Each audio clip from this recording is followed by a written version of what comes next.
But thank you all so much for joining us for tonight's program. Bram Stoker Award nominated author Sam Rebelein will discuss his new horror short story collection, The Poorly Made and Other Things, in the latest installment of Author Hour in Massachusetts. And it is my distinct pleasure to introduce tonight's moderator, Dale T. Phillips. Dale is a heck of a guy. And let's see here, Dale. Where should I even start? So Dale has published novels, over 80 short stories, collections, articles, jokes, and poetry. Stephen King was Dale's college writing teacher. And since then, Dale has found time to appear on stage, TV, radio, in an independent feature film, and compete on Jeopardy, where he lost in spectacular fashion. He's a member of the Mystery Writers of America, the Sisters in Crime, Horror Writers of New England, and several other writing organizations. He's traveled to all 50 states, Mexico, Canada, and throughout Europe. He worked for over 30 years as a technical writer in a number of major industries, translating the work of software developers into clear instructions for using computer software. Before that, he's worked as a farm laborer, an entrepreneurial bait salesman, a yard worker, golf course pro shop assistant, factory assembler, clean room machine operator, a holiday Santa, I can totally see that, hotel worker, office assistant, theater apprentice, busboy, waiter, bartender, wine steward, assistant maitre d', website designer, lab experiment subject, and blackjack dealer. So all those watching live and those watching the recording, let's give Dale a big virtual round of applause for being here tonight. And Dale, you can take it away. Thanks so much. Thank you, Robert, for that stellar introduction. And thank you, Sam, for being here tonight. To all people who come here, Sam is the featured guest and is the new kid on the block. He is, Sam Rebelein is the Bram Stoker Award nominated author of Edenville and the short story collection, The Poorly Made and Other Things. For those people who don't know, the Stoker Award is the premier award given by the Horror Writers of America. And this is the thing that really says we're paying attention and you're the one to watch. Sam holds an MFA in creative writing from Goddard College with a focus on memoir and short fiction. His work has appeared in PseudoPod, Bourbon Penn, Gamut, The Deadlands, Ellen Datlow's The Best Horror of the Year, which is very prestigious, and elsewhere. He's also received a Wonderland Book Award for Best Novel and lives, writes, and teaches in Poughkeepsie, New York, of which I'm very familiar since I worked in that area. So, did you? Oh, cool. And I know some people who live in the Upper Hudson Valley Sisters in Crime, who do also related stories of the area. So, oh, cool. Sam, tell us, why is that area so haunted? I mean, you know, from the time of Washington Irving getting out of Manhattan, and they changed the name to Sleepy Hollow to honor him. And why is that area in particular? You know, you've got the Iroquois, you've got all the people there. Why is that so haunted? I had a clearer cut answer before this last weekend, and then I had a reading of a play that I had written a while ago and brought up a buddy from the city and his girlfriend who had not spent a lot of time there or here. And she was like immediately creeped out. We were kind of talking about some local legends, you know, and something I'm like, even talking about this, I'm, you know, you're not really supposed to talk about like skinwalkers out loud and whatnot. And you've got them up there too. Oh, for sure. Oh, great. And, it's not just New Mexico. No, they're up here. I don't. So, and the more we were talking about it, and I have another friend whose sister is kind of sensitive to things. She'll walk into buildings and immediately have to leave and things like that. And so, seeing this reaction from my friend's girlfriend, it was just like, I just feel so creeped out here. I don't know why. I just like something about the atmosphere and like driving through these forested roads at night. It just feels now, were different. You sitting there with a notebook going, tell me more? Yeah, but that's the thing that I feel like for me, it felt like kind of a magical place because I moved here when I was 8 and I lived in sort of the suburbs outside of Cincinnati before then. And so moving up here, all of a sudden you just bit of a culture shock. Yeah. Yeah, well, like immediately you can feel the magic in the air, and it's not just the like creepiness, but there's also a lot of like kind of grand history here as well. You know, you have all the estates on the Hudson River, and Right. one of my favorite little anecdotes is that you know that phrase "keeping up with the Joneses." The actual Yep. Joneses lived on the Hudson Well, you've River. got the Roosevelts and Vassar and all of that. Yeah, So, and they used to absolutely. go ice sailing down the river. I mean, gee whiz. Yeah, well, and not just ice sailing, but there used to be so many different towns along the river that just don't exist anymore. Like so many brickyards and ice cutting villages and things Right. like that that either were drowned in reservoirs when they were, you know, providing resources and water and electricity for New York City. And then a lot of those towns just don't exist anymore because they finished building the city, you know, and Do you think things like that that. adds to the atmosphere? Yeah, so I think that's my like sort of wishy-washy answer is that there's just something in the air here and it keeps getting layered under more and more history. So like the baseline is just a weird like we're on a ley line or something and then there's What about all this Native sort of like American burial grounds? Do you think that has anything to do with it? I mean, I wouldn't rule it out. I don't know anything specifically, but I wouldn't be surprised if there's some just another layer of ancient kind of Hmm. you know stuff happening. Because your work, I've read your book and it's so rich and so layered and so connected. And that's the thing. You have created the shared world, which is what, the really good authors do is they don't just create a story or a novel. They create a series of Yeah. stories, all interconnected, which really represents the place and really brings a setting to life. And this Mm. is what you've done. Well, cool. I mean, thank you. But yeah, I just it's a place that I love, and I feel like when people talk about the Hudson Valley, oftentimes they talk about the beauty of the area, and then they because you have a lot of people who come up and are like leaf peepers, you know, they come up for like a I live in New England. Oh, yeah. oh yeah, you know what I mean? So like the people come up for the day and they're like, oh, this is so pretty, and we eat at the cozy little restaurant, and then it's just one of But those it's like, places people, like we're not your theme park employees. well, yeah, for sure. And then they don't stay for the night when everything, the shadows get longer and everything turns a little Right. weird. This last October, for whatever reason, the Hudson Valley it just exploded on Instagram. And so Sleepy Hollow used to be kind of this fun, like 10 years ago, we parked on Main Street the weekend before Halloween and then kind of wandered around and had a good Right. No time. chance of that now. Dude, insane. Almost like 250,000 people came to Sleepy Sam, we're Hollow. next to Salem. We get you. Hey, so you We also, get you. yeah. So You it's can't go for the entire month of October. yeah.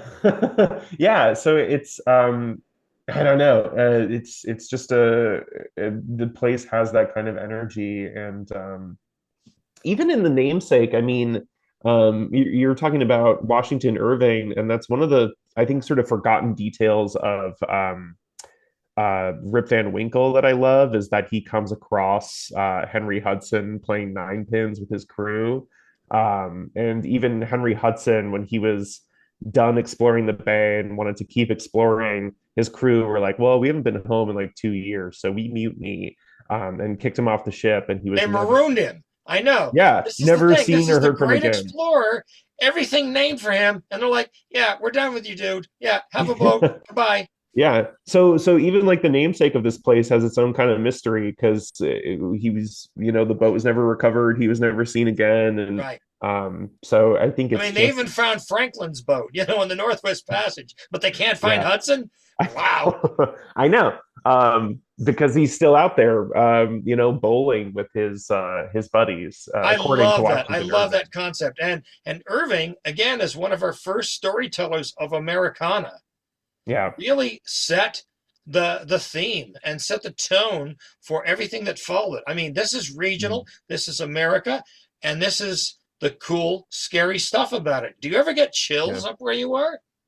Yeah, absolutely. It always catches me off guard. I even was in a bar by Marist College, and there was a woman there. It was like sort of near the beginning of the semester, and this woman was there in the bar, and was dropping her kid off for the semester. I'd driven them up, whatever. And she was like, it was a Tuesday. So the bar closed at like 10, and she was like, doesn't anything open later than 10 around here? And I kind of jokingly was like, well, it's the pretty graveyard creepy. down the street. Yeah, it's open all hours of the day. But you don't want to go there. Yeah, you'll never come back. Trees, watch out for the trees. Yeah.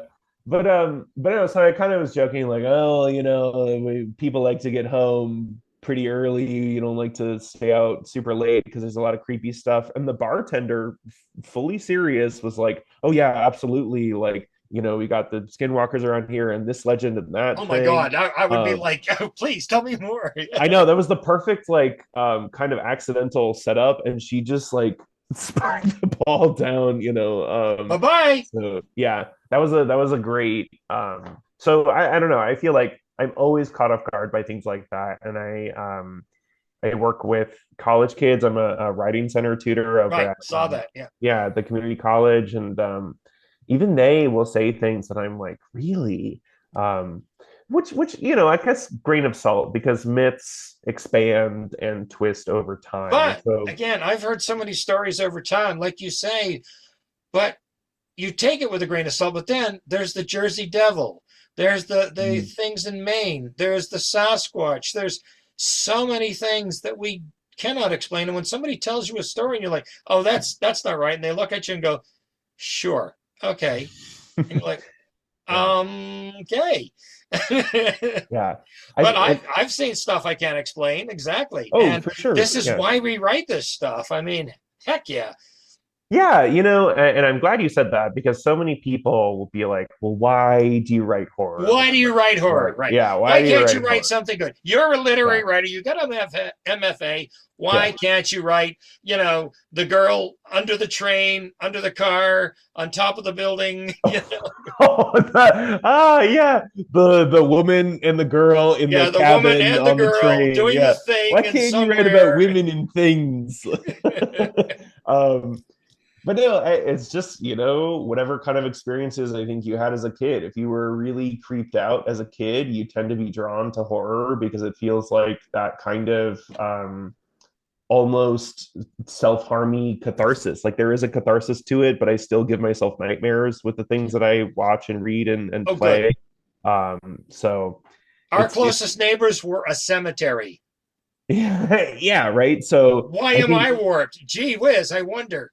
Yeah, and it's just the stuff that you see, the stuff that you can't explain. I was in an Airbnb a couple of years ago, and I had sleep paralysis for the only time I've ever had. Oh boy, okay. Oh, you need to put that in a story, definitely. Well, right. So have you ever seen The Hat Man? Because that was the only time I've seen The Hat Man. I don't know about The Hat Man. I want to find out more. Oh, okay. So he's a sleep paralysis entity, and people just report seeing, and not even people who have sleep paralysis, but people will report him like kind of during the day or whatever. But it's just a shadowy figure, dressed very formally, and there are variations on it. Kind of like Slender Man, or what? Kind of, yeah. But he's got the bowler hat. The most, I think, like famous what's it, like, zeitgeisty image of the Hat Man would be like in Fringe. If anyone remembers that show Fringe, they had the Observers. Yep. The Observers is kind of the Hat Man idea, that there are these entities, but not the gentleman from Buffy. kind of the gentleman too, but like but with bowler hats, yeah, so, bowler or Homburg. I mean, that's a very big distinction here. Well, yeah, I think it changes based on whoever's telling it. But yeah, so I had like, I woke up and it was freezing cold in the middle of the night in this Airbnb, and was just in the corner. I was like, there's a man in a hat over there, and was kind of like reciting to myself, sorry, we're in your space. I will be gone in the morning. It was our last night. Please don't hurt my friends. Please don't do anything. Yeah, and another friend of mine, we were in another Airbnb, and the way it was set up is like the living room was between us and his bedroom was over there. It was just somebody's house. Which, like, if you wanna like shortcut to getting haunted, stay in an Airbnb that's just someone's house. Like, No. uh, When we moved in here, we toured a couple of places, and one, it was a standalone unit, and we're like, my wife and I look at each other, and we were so creeped out. We said, "This is bad vibes," and we find out, yes, it was. There was a history there, and there was a history there, and we both are not super sensitive, but we both picked up on it. We're like, nope, mm, that's it. But it's like Stephen King, who was my teacher, yes. And this is the blame him or not, the guy who got me into writing, because I wasn't there until I got into his course, and his love of the genre, but his love of all mm, writing, his thorough knowledge of the genre, his appreciation of the craft, his passing on of the knowledge. He's like, always try to do better, always try to do more, always keep at it. And I'm like, you know what? Maybe I should listen to him and do mm, this. But that's what he does. And he's like, houses and places are like storage batteries. If something mm, truly bad happens there, like in your Renfield barn, mhm, something truly bad happens, that is an explosion mm. into the atmosphere. And that lingers in the material there. And when someone Right. comes in, they feel it. People who are sensitive go, oh, something bad happened here. Yeah. And I think that's what you really brought out in your Renfield barn, is like pieces all over the county. Thank you very much. Yeah. um, and I think that's very possible. If you've been in a haunted house, like you say, an Airbnb or just a real haunted house, you're like, you get the chills. I mean, I Yeah. was at Gettysburg and I felt something. Mm. 50,000 people dying in 3 days Oh, sure. leaves Yeah. an impression. Yeah, I've been there, and you're walking through because they've got the museum sort of in parts, right? You go into like one house and then another house, Oh, yeah, yeah. and And again, Salem, I mean, the same thing. We've sure, got yeah, such a history there, and, they're hanging people, you know? yeah, yeah. Yeah, I think it's like the frequency too, because we're all just made of atoms vibrating, and they think that if the atoms of a place vibrate at a particular frequency hard A enough or, resonance. or Yeah. long enough, yeah, they just get stuck at that frequency, and so you can kind of feel it, or not, depending on how sensitive you are. Right. But Some people are just unaware, and some people go, whoa. yeah, yeah. But this place, I'm very grateful for this particular apartment because it's the oldest building I think I've lived in. And it used to be doctor's offices. And so the first night You see I naked people? no, I smudged the shit out of it when I moved in. But Yeah, yeah. yeah, Okay, here we yeah, go. exactly. But it feels so nice. And honestly, if it ever feels haunted, it's like during the day. Like during the day, there's kind of a weird stagnant vibe in here, but at night it feels so cozy. So like whatever Well, went down. doctors are healers, so that's a good thing. Yeah, so he was was a really nice doctor, I guess, but it just feels so nice at night. I feel so cozy at night in this apartment. So I'm really Good. grateful because the first night you stay in a new place, you're always kind of like, oh, Yeah, what's here? Yeah. okay. I have friends who told me about a poltergeist, and they were convinced that there Oh, was an actual poltergeist. And from the stories they told me, I'm like, and they're not given the flights of fancy. And I'm like, mhm. okay, cool thing. So Yeah. Mary had a question. Mary asked, what's a skinwalker? So please explain what a skinwalker is for her. Oh my gosh. Well, I feel like I'm gonna butcher this because it's one of That's okay. those. Give her an impression. Yeah, it's they are spirits who can take like vaguely human form, but also like move very quickly. And so the stories about them that you Shapeshifters. they're shapeshifters, yeah. And so a lot of the stories that you hear are either like they're outside your window and like they look kind of like people, but they're like trying to be invited inside. Or I've heard a lot of stories, and this is why I make a point of saying that they move very quickly, of people driving around in the desert out in the Southwest. Yeah, New Um, Mexico's got the Skinwalker Ranch. So, yeah, yeah, and they're like there'll be a wolf creature like running alongside the car, even though the car is right. Is going that like just a 70 coyote miles an hour. or Yeah, dot, dot, dot? yeah. So there's a more in-depth myth that I used to know more about that is probably very easily Googleable. But that's the image that sticks with me is that like um, the sort of inescapability of like the animal right alongside your car as you're trying to speed away, and they're That's a hard thing to ignore. yeah, that's At 60 miles an hour, I'm like, that's not a cheetah. I don't know. Um, and they yeah, so they're shapeshifters, they're great imitators. There's a great episode of a fun podcast called Radio Rental, where Rainn Wilson from The Office, he plays Ah, Dwight Schrute. He plays a character on this podcast called Terry Carnation, who's like a washed up radio DJ, who now runs like a video rental store. And so the bit is on the podcast, you kind of come into the store and he plays you a tape, and these tapes are um, supposedly real stories that people send in of their true life creepy experiences. And one of them that really sticks with me is this guy who is hunting at night, and he's up against this particular tree, and he just gets this sense like, I should leave this spot. And so he leaves and he goes further up the ridge, and he's looking down through his scope at the spot where he just left, and he sees this person crawl in and like sniff the spot where he just was, and then like kind of like the velociraptors in Jurassic Park when they're calling for help, you know. He like this thing person lifts their head back and um like calls out, but what he hears is a woman crying for help. oh, And so it's clear like, dude, watching something try to trap you like that is the craziest. Like, so that, so you know, if you're looking up Skinwalker stories, that's kind of the stuff that pops up. But that's from Radio Rental. Um, so yeah, it's like Night Vale. You heard about Night Vale, right? yeah, absolutely. Night Vale, I used to love too. I listened to a lot of it, and it's still ongoing. I guess I think at a certain point where I was like, I'm all Night Veiled out. Yeah, I know. Okay, make a left, make another left, make a right, make a left. Okay, yeah, whatever. Yeah, yeah, Yeah. I mean, yeah. but there's so many opportunities for good things. You know, it's not just, Hmm. chainsawing somebody. Dylan has a question for you. What's your favorite story for The Poorly Made and Other Things, and Uh, why? I Did you love explain that in your intro? what that I wrote this one. Yeah, well, Or which story do you prefer?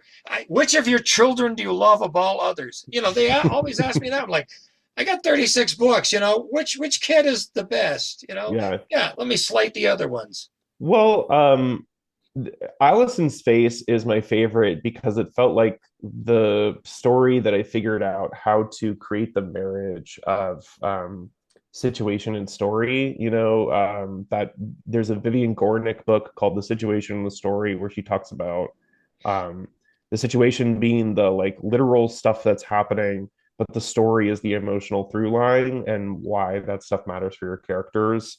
Um, and so for Allison's Face, I had this Okay, question. situation. Did you learn that in your courses, or was that That was something you a learned yeah, that's a very externally? MFA book. If you even look at the cover of The Situation in the Story, you're like, this is a book that someone read in their MFA. Okay. But it so I had the situation for Allison's Face for a long time, and I went through various versions. But it wasn't until I figured out the emotional core of a girl who was trying to figure out who she was that it all Right. started to like fit together. Identity, right. Yeah, so that one, and also kind of a positive in a like abjectly positive spin on the Renfield mythos. You know, most of the characters in this book sort of succumb, but then there are Right. some And she characters. almost triumphs in her Yeah, way. she transcends. She uses the Right. horror to transcend. So that was a really good one. But then also my coziest writing experience of the book is Every Thursday We Feed the Cats, because that was kind of a like Yeah. long plotting process. You know, I, the I like stories were that a like, lot because having worked in restaurants and things, and it's just like, yeah, make sure yeah. make sure you do this, but something's not quite right. And that's the great ideal of the story of Mm, I've got nothing, but I'm continuing, but something's not right. And yeah. what do I do about that? Yeah. And that process, you know, like some stories will kind of pull you along very quickly and like almost to the point where I'm like, whoa, slow down. I gotta type this all out. But that one was one of those really cozy ones where I would work on it for like an hour before bed for weeks, you Oh, know. dude. Um, so you know, you're just kind of in bed and you're like, I don't know where this is going, but it's really fun because sometimes you know it's such a spectrum of how stories talk to you, and sometimes like you don't know where they're going, and that stops you, but sometimes you don't know where it's going, but it's still talking to you, so you're just like okie dokie. Yeah, yeah. 2 weeks ago, up in the middle of the night, 2 o'clock, and I went, "Oh, here's your story." And I'm Mm, up, and I'm like, I would have gotten up and written it, except my office is in my bedroom with my wife, and it's mm, like I had to get up the next morning. But next morning, boom, 2,200 words, bang, right out, and yeah. it's great. And I haven't done that in so long, but it's like, wow, thank you, more of that, please. Yeah. Yeah, yeah. You always got to talk to the antenna, the whatever it is I that's call giving it the you muse. stuff. Yeah. I do court the muse, and I love it when she comes to visit. I don't Mm, care when she comes. She says, "Do this, not that," and I'm like, "Yes, ma'am." yeah. Tom Waits has a quote that I always love too, where he's like, I'll get lyric ideas when I'm driving or something, and he says to his muse, hold on to that for me. I can't write that down right now. And she always does, and he always Oh remembers yeah, it but the later, you trouble is she's like, "No, no, I'm just putting it out. You stop." I've actually stopped the car and pulled over and written stuff down before. know. Sure, I've done that. Yeah. I've gotten up in the middle of the night too, to write things. But then often when I'm too tired, I'm like, okay, you gotta hold on to I that know, one yeah, for yeah. me. Call me in the morning. Yeah, no, I've done that too. Yeah. Okay, all right, Sam. We need your origin story. When and where did you start, and how did you start, and why did you start writing this? The whole 9 yards. Oh gosh. Well, I feel like my earliest stories were there used to be these like and I'm only 30. So this is when I say that I was like 5 years old, and I was on Windows 98. Wow. um, um, there were these computer games that were like activity centers. It was like there wasn't a story to the game or anything. It was just a bunch of And mini you made your games. own stories? Well, so part of like a lot of these mini games, one of the game was always like you could make these like pictures, and so it was like a dinosaur game, and you could make this like picture with like they gave you a background and you could put different dinosaurs on it. And so I would print those out and bring them to my mom and to like tell her the stories that I imagined, like why the dinosaurs are doing the things. Okay, so you were the Um, born writer. You weren't made, you were born. yeah, no, there was never a moment. I never like discovered writing. I never like, oh, let me try, blah blah blah. I just have always made stories. I was an only kid, so being an only child, I think, is also a one-way ticket to being creative in some Now they ways. You say got to the entertain the yourself. best way to be a writer is to have an unhappy childhood, but that wasn't you apparently, right?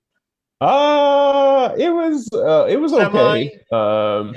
Yeah. Yeah, I mean, you know, for various reasons, it was I'll give it a mixed childhood.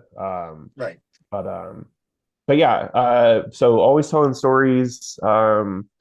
As far as like horror went, I was a big comedy guy for a while. I did sketch comedy and improv, and you know, I did Shakespeare for a while. I was a big theater kid, so I did Shakespeare for a while, and then Props.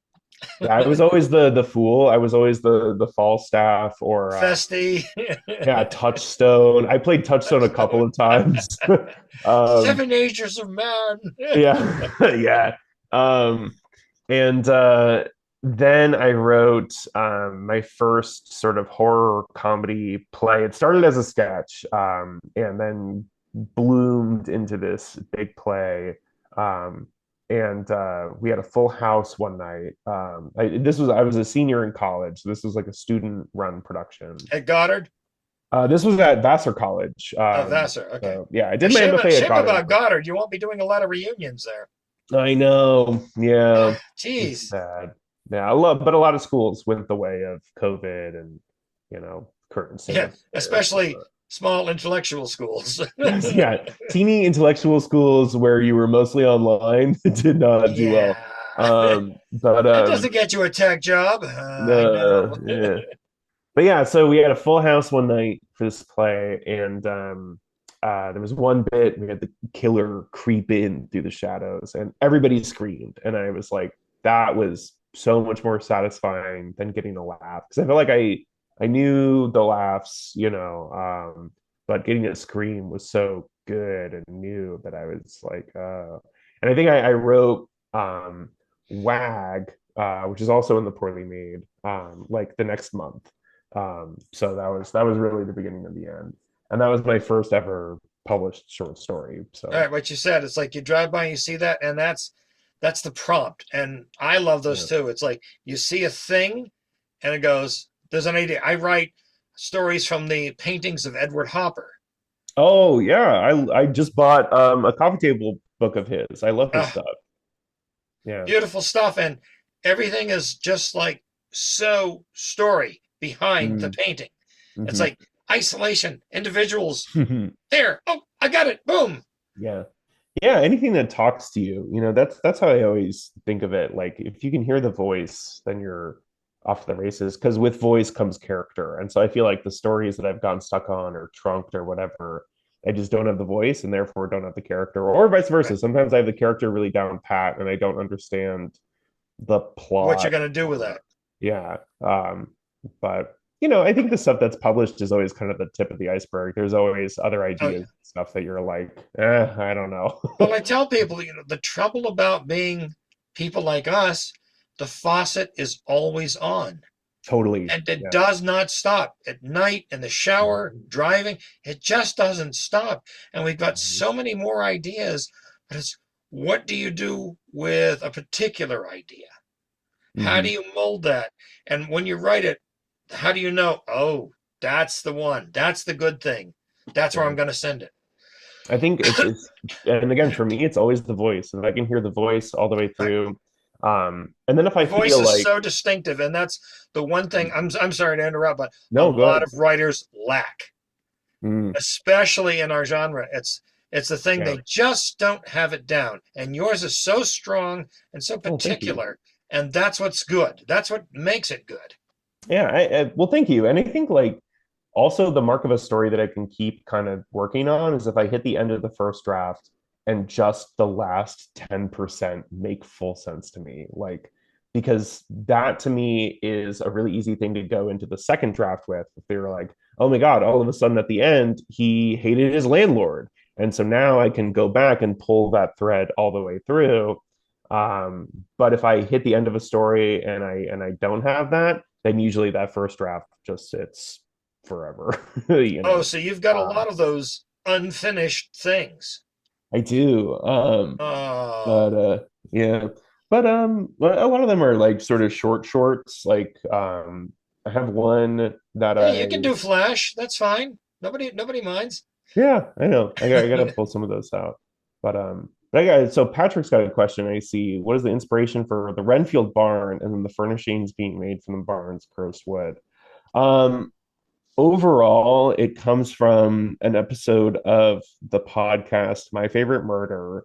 They did an episode on the you put that in the book, right? The Lawrence murders. Yeah, the Charlie Lawson. Lawson. He was a tobacco farmer in North Carolina in 1929, and the reasons behind this depend on who you ask. He hit his head over the summer, and since then he was kind of kicked by a mule. Yeah. There's kind of a rumor that he was assaulting his own daughter, and then she had gotten pregnant, and so he was like, well, we're just going to kill the whole family. Well, no matter what happened. If there's an event, people always look for, well, how did it come about? And they'll make up the stories of how it came about. And it could be, like you say, 20 different things. Yeah. But whatever it was, he killed his whole family. There are many more creepy details that I don't even have time to get into here, but it's a case really worth digging into. And there are a lot of details that are kind of read the book, see the link. Yeah, there are one-to-one things, like the blood did freeze on the floor. They chopped it Yeah, the up sheets and of blood. That's a wonderful, wonderful image of just these can't big take credit. squares of blood Yeah. that they're, Like, what do I do now? buried him. They buried him in the backyard. I can't take Yeah, credit for always. that. Yeah, right over Um, the Native American burial ground. Yeah. yeah. But then they had a joke on My Favorite Murder where they were talking about the blood being buried in the backyard, and Karen Kilgariff, one of the hosts, was like, "Oh yeah, and a black rose grows out of the blood." And that was one where I was in my car and had to pull over, and I was like, "Yeah, what grows out of the blood?" And Nice, so nice. I think the barnwood was just sort of a piece of that. Like it started as the stain on the county, and then the more I wrote about it, the more it became like the cursed wood and everything as well.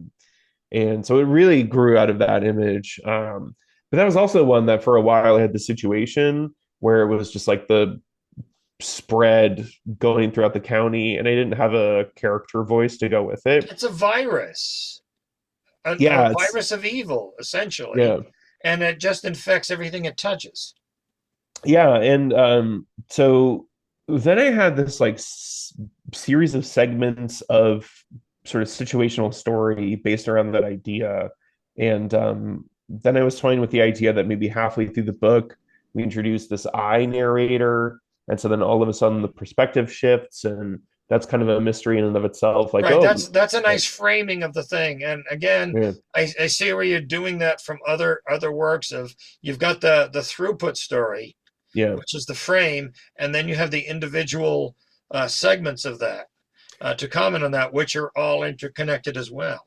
Yeah, and that's how it shifted over time because then I was like, okay, well, we got to start with the voice and the stakes and who is guiding us through this, which I Right. think is the mark of a really successful anthology. You know, even like Even back short stories to start with a voice. I mean, even for yeah, a one-off story, but when yeah. you're interconnecting, then it's even more critical. Well, yeah, then you need the Rod Serling or the whatever John Carpenter's character was in Body Bags or whatever, like you need the guide that you can trust to lead you through the thing. A And so reliable Rachel, narrator, unless yeah, you're doing something particularly different.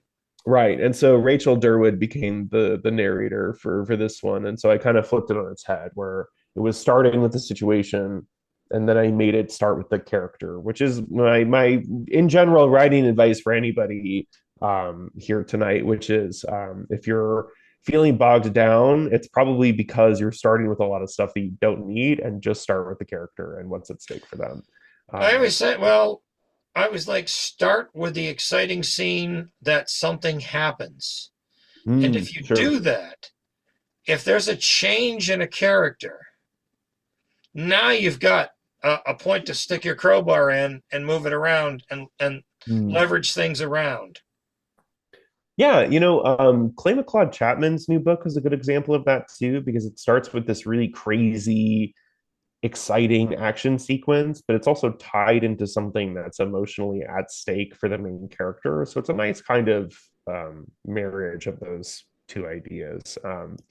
But I also find I found character tough for a long time because I'm a big fan of slashers, and character doesn't really matter for slashers. Yeah, the trouble with a So, lot of horror, I get bored with a lot of horror. It's like guy with a chainsaw or a knife, a bunch of teenagers, kill, kill, kill, kill.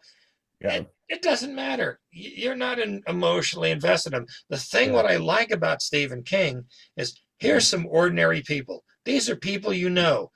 Now things start to shift a little bit, and they mm-hmm. start to shift a little bit more and a little bit more.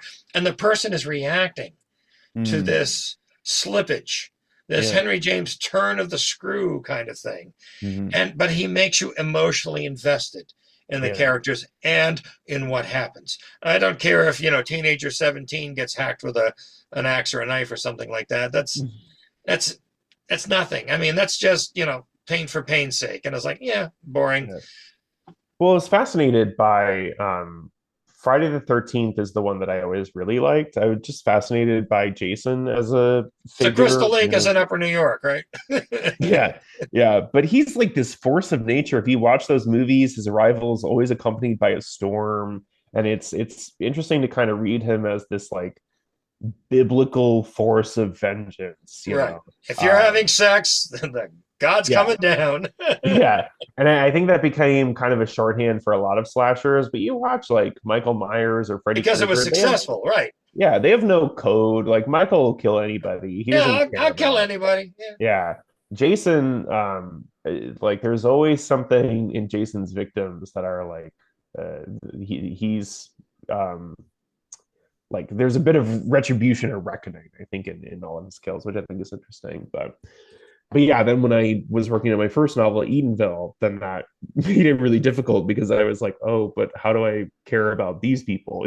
Right, right. So yeah, I don't know. But Larry's got a question. Larry's like, do you know Savannah, Georgia? He thinks it's creepy. I thought it was a great place. But Larry says Savannah's creepy. Have you ever been there? Never been. They got the Pirate Inn, and we're like eating in this restaurant like, oh, yeah, they got the underground tunnel where they would, Shanghai people or smuggle drugs and things out under the underground tunnel. I'm like, that's cool. Wow. No, I've never been. That was Midnight in the Garden of Good and Evil, too. In Savannah. I've been to a lot of other places in Georgia. What's the like big Toccoa is the like Band of Brothers place.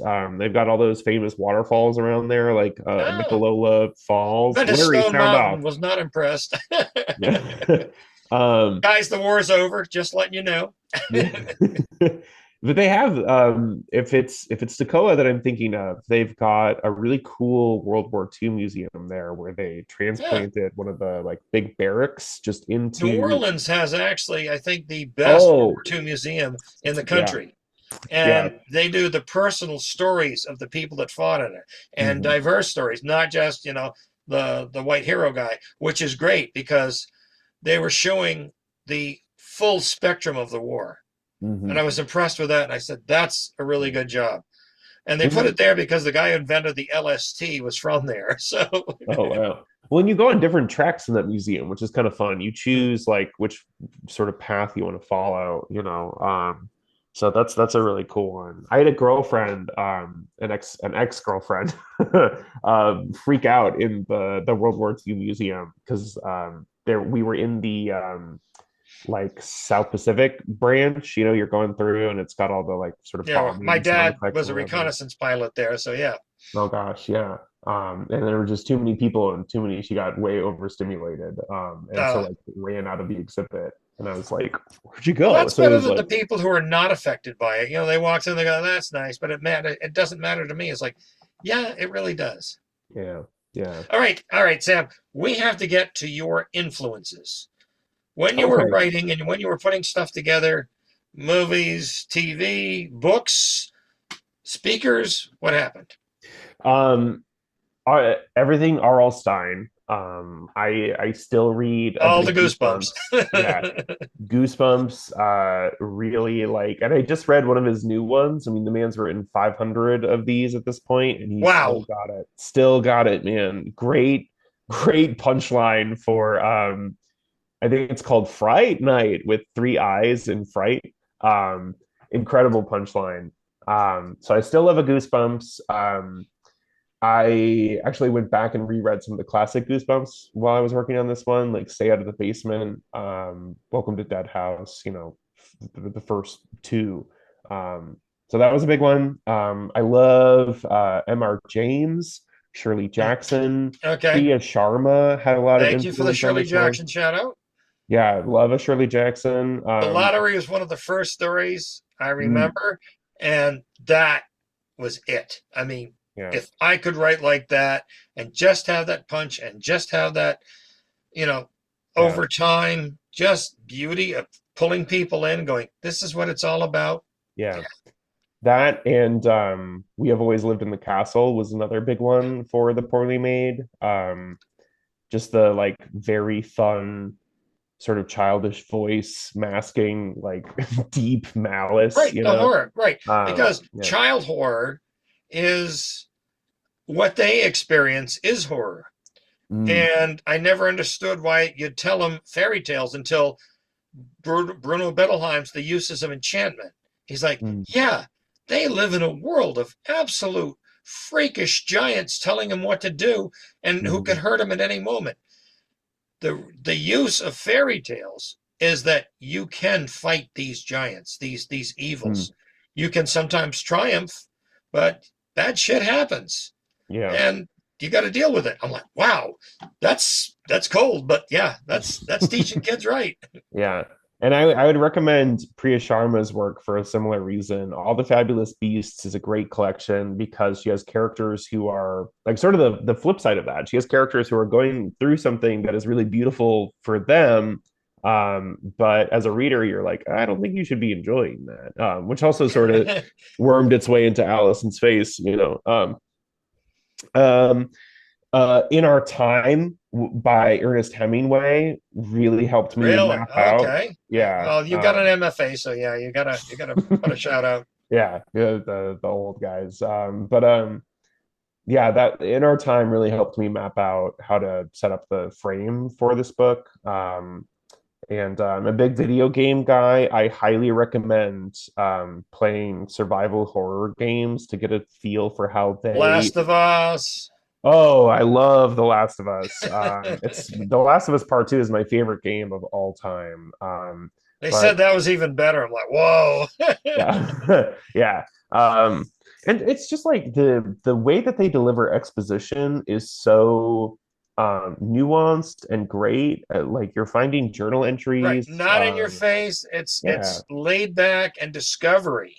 Yes. Which is the good stuff. And I think that horror is most effective in video games because I'm a big monster guy. And but long form. Well, the long form, but also like if you're reading about or watching a monster, you're like, oh gosh, I hope they make it out of that. But if you're playing a video game, you're like, how am I gonna fucking kill this thing? You know? You're like, where's the exit? Yeah, there's that extra like, oh my god, what's the cheat code for God's sake? Yeah, and The Last of Us Part 2 has an incredible example of one of those as well because you're fighting, you know, just zombies and random dudes for most of it. And then about 2/3 of the way through, you have this crazy boss battle with this like huge mutant zombie, and it's kind of a one-off villain. And nothing in like either of the games sort of prepares you for the fact that there's going to be this weird amalgam creature. And so when it pops up and you're in these like basement tunnels and you're just like, oh my god. And so like okay, yeah, Dungeons and Dragons when you meet the totally big boss, right? So we'll see what it looks like in the show. They cut out a lot of stuff from the first game that I really loved in the show. I think the show did a good job. Television's always a different medium, and the TV execs get angry. They won't understand that. It's like, yeah, try looking at the Starlaw sometime. Yeah, I know. So okay, so Stephen King, Dean Koontz, Clive Barker. Anybody else? Yeah, Books of Blood was huge for this particular book. It was the one.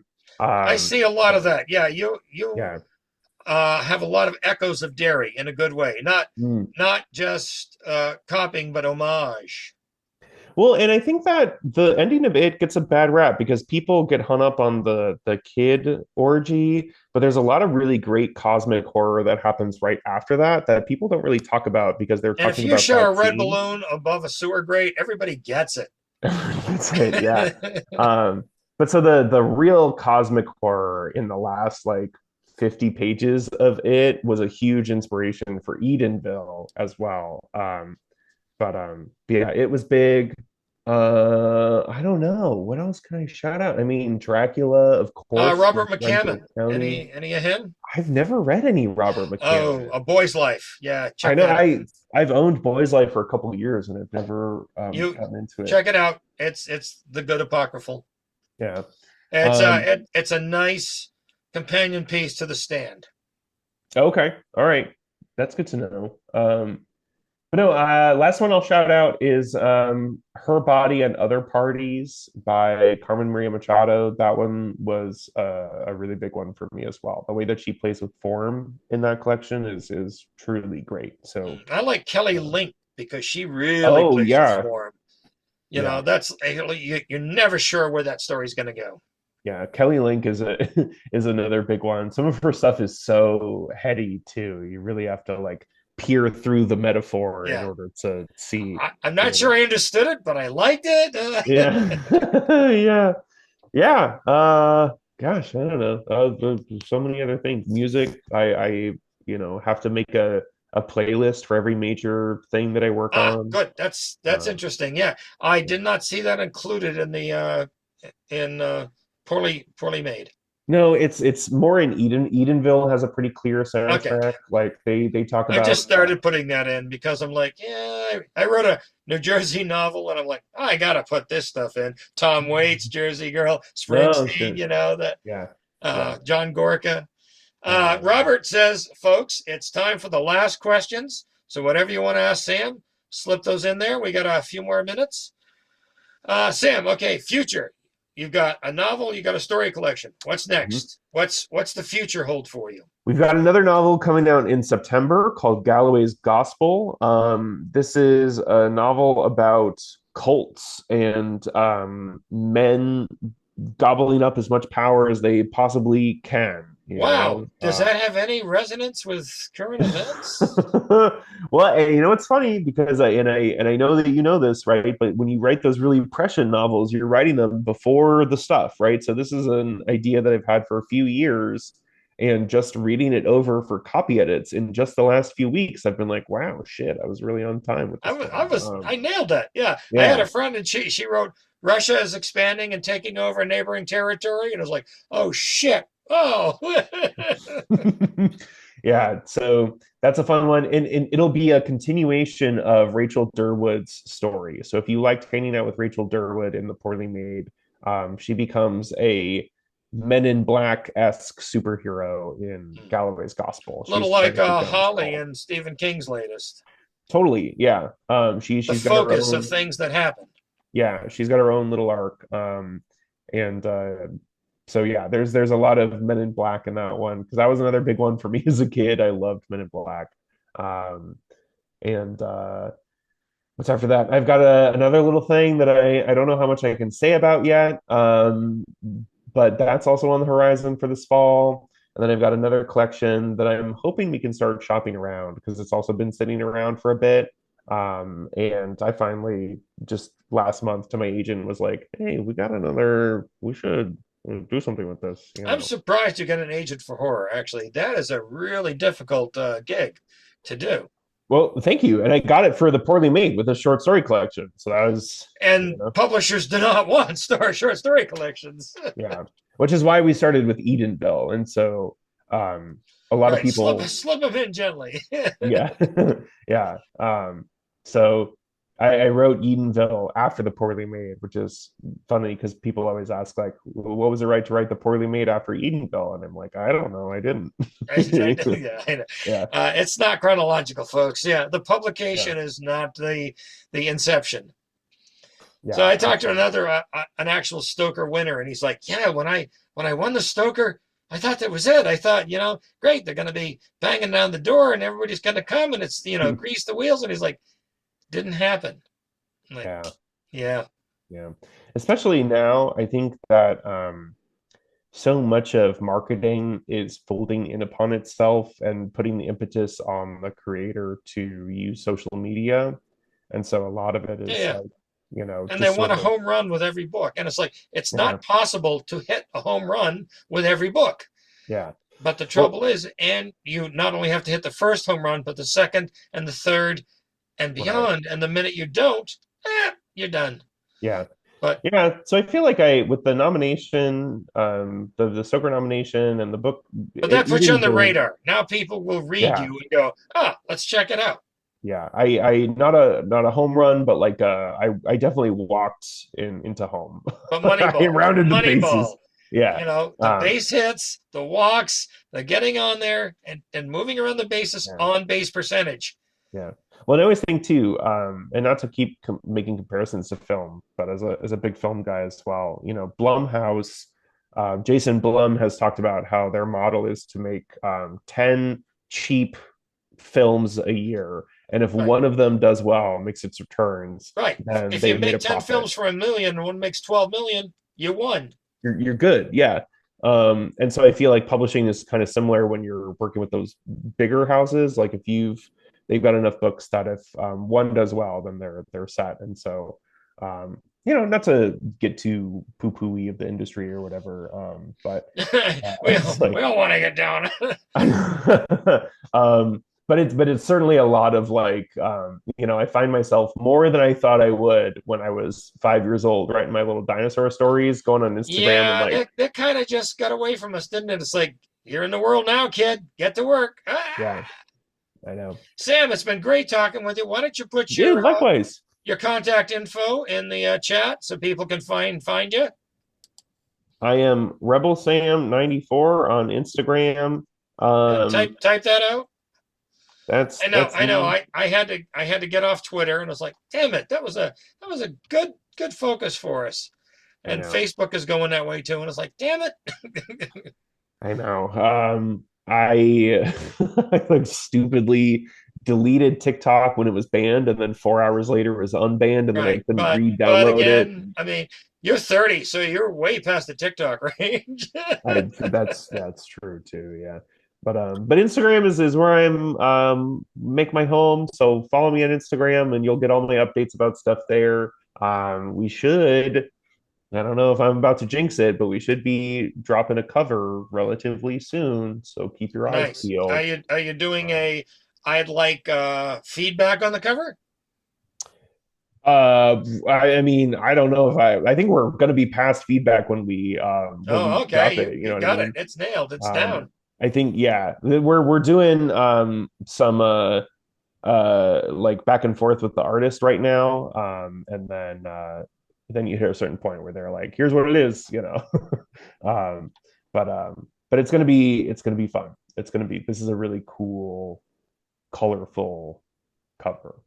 Sam, thank you. This has been a great conversation. I think people have gotten some of it. One quick bit of advice: new writers, tell them what to do. Find whatever works for you. It's not prescriptive, the same way that like raising a kid or a dog or like whatever, like taking care of a cold, things work differently for everybody. Your body is different from everybody else's body. So if a writer tells you this is what I do and you try to do it and it doesn't work, don't beat yourself up. You got to find your own damn thing. That's my advice. Like, for years, I was like, well, everyone says that they write in the morning, so I have to write in the morning. If I don't write in the morning, then I'm screwed. I'm just a nighttime writer. I write before bed. That's how I do it. Find your thing. Thank you. Thank you very much, Sam. Robert, what do you got to say for us? Well, not much. Folks, let's give Sam and Dale a big virtual round of applause for a great conversation. For those watching live, please look for an email from me later tonight with a link to the recording and information about some other upcoming virtual programs that might be of interest.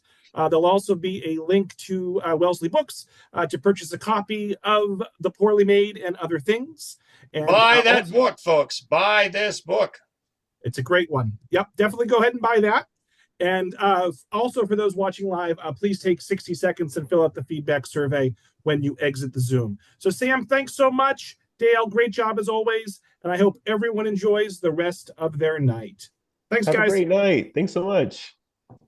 Bye.